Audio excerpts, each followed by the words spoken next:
She loves true crime. I'm okay with true crime. I like sports. So I came up with an idea for us to spend more time together. I was like, baby, I got an idea. Combine both our interests. Why don't we murder a professional athlete? I think it'd be really great for us. It's got everything we like. It's got the murder. It's got the sports.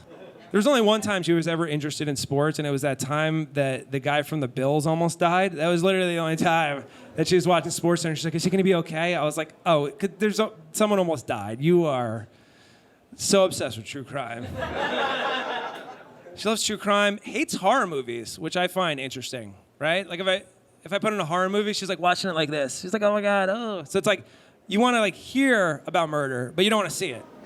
So tell me all in gruesome details. If I put on a horror movie that's too gory, I'll get shamed, guys. She's like, oh, this is disgusting. You like this? This is gross. And I'm like, oh, I'm sorry. Would this be better if it was two white women gossiping about a family's worst moment? Have you ever listened to a true crime podcast? It's literally two white women having the time of their life talking about somebody that died. They'll get all into it. They'll be like, okay, so today we're going to get all into the Johnson family murders. So brutal that the family is being like totes annoying and is like, please don't talk about this. But fuck that, we're going to get all into it because my murderman's got to hear all the gruesome details. But first, today's sponsor, Pinot Noir. Not a brand of wine, just wine in general.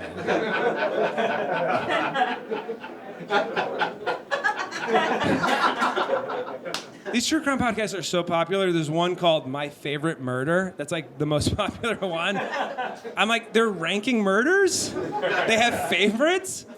Imagine like your cousin died and you're just like trying to get some info and you come across two women having a great time.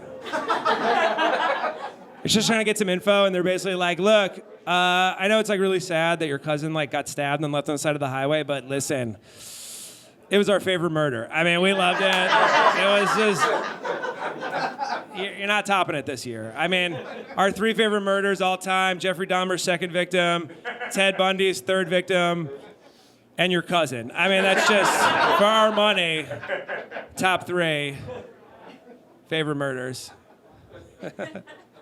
You're not beating it. You're not beating it.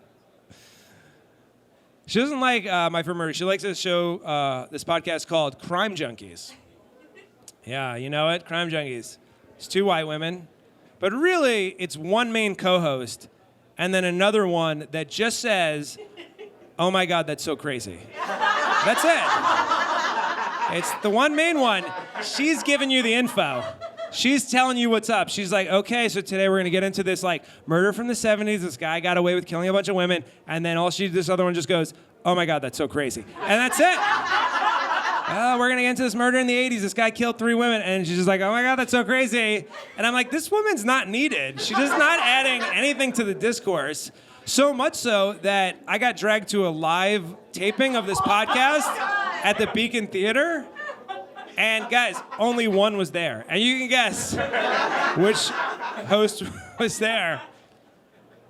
I would have liked it if they left just the oh my God girl who just had to fill 2 hours of being like, oh my God, some guy killed people, oh my God, I don't know. So it was the information one.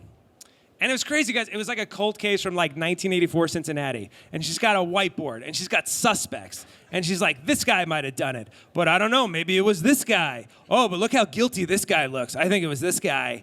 And then she says the craziest thing, she goes, it's so good that everyone's here tonight because we're all going to help solve this murder. I was like, a cold case from 1984? And I think it's a crazy thing to say, but everyone, all the women there, is like 95% women are like, oh yeah, we're gonna solve this. Yeah, we're gonna solve this. Oh yeah. I'm gonna Googies when I get home. Yeah, we're gonna solve this. And on the way out, I hear women being like, yeah, we're gonna solve, yeah, this is great, yeah. And you guys aren't gonna believe this. It's been 2 months since that show. Case still unsolved. I mean, how is that possible? How did everyone at the Beacon Theater that night not solve it?